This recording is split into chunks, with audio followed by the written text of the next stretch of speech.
рӯзи сеюми тамринҳоро дастаи мунтахаби ҷавонони Тоҷикистон оид ба футбол дар маҷмӯи бозиҳои варзишии Зенит сипарӣ намуд. Албатта қабл аз бозӣ бо дастаи мунтахаби ҷавонони Эстония ки пагоҳ сурат мегирад, футболбозони тоҷик бо роҳбарии мураббиён омодагии худро ҷиддӣ мекунанд ва албатта ин як бозие хоҳад буд ки барои дастаи мо натиҷаи хеле ҳам хуб, яъне пирӯзӣ ба даст овардан муҳим мебошад. Ва аз ҳамин лиҳоз имрӯз Виталий Левченко ва ҳамчунин Раҳматулло Фузайлов барои омода намудани ҳайати даста ҷаҳду талош доранд ва мо боварӣ комил дорем ки дар бозии муқобили Эстония бачаҳои мо як бозии хеле ҳам ҷолибро нишон медиҳанд. Албатта он бозие ки дар муқобили тими ҷавонони Юнон ва ҳамчунин Булғория бозингарони мо анҷом доданд, агар он бозиро низ дар марҳилаи сеюми рақобатҳои гурӯҳӣ нишон диҳанд, фикр мекунам як натиҷаи хеле ҳам хуб ба даст меояд. Ва баъзан мушкилотҳо дар ҳайати дастаи ҷавонони Тоҷикистон аз лиҳози иваз кардани бозингарони асосӣ ба миён меояд, вале сармураббии даста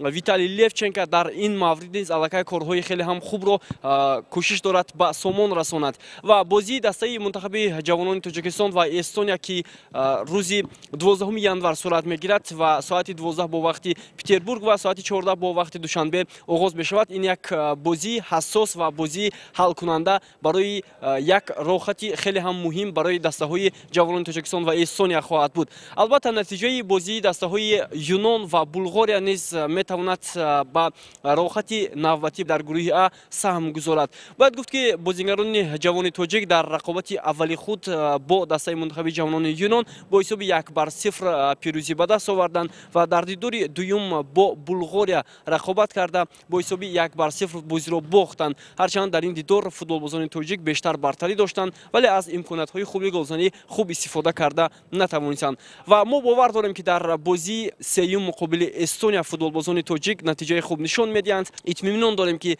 ба даври якчорниҳоӣ бо ишғоли зинаи аввали мусобиқот роҳхат хоҳанд гирифт.